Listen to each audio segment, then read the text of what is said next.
How do you perceive God? How deep is your dedication towards Him? Now, imagine the story of Solomon, a man known for his wisdom, wealth, and the grandeur of the kingdom he built. But there was a moment in his life that changed everything. A revelation that led him to truly understand the greatness of God. Picture Solomon, a king so wise that his fame spread far and wide, yet it was not his wisdom or his wealth that defined him, but his relationship with God.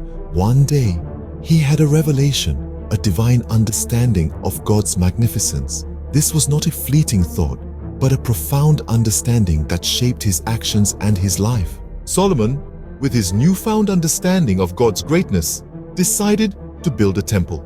Not just any temple, but a structure so grand in its design and execution that it would be worthy of God's magnificence. He declared in the second book of Chronicles, chapter 2, verse 5, "The temple I am going to build will be great because our God is greater than all other gods."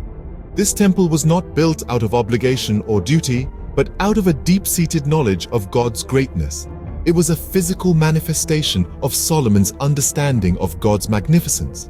It was Solomon's way of giving the best and the foremost to God.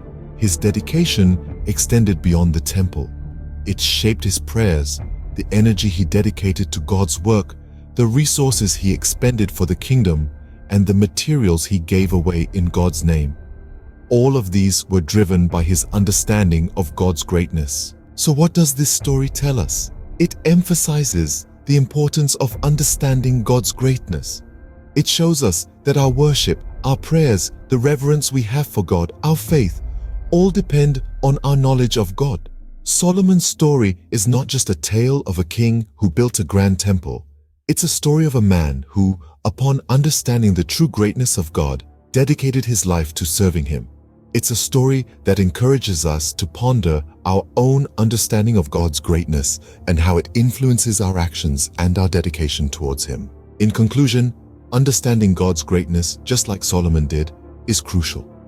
It shapes our worship, prayer, reverence, and faith. It guides how we dedicate our time, energy, resources, and materials to God. So, reflect on this. How big is your God? Do you give God your best? The answers to these questions depend on your knowledge of God. Remember, the temple Solomon built was great because he understood that our God is greater than all other gods. May we all strive to understand God's greatness and in doing so, give Him our best just like Solomon did.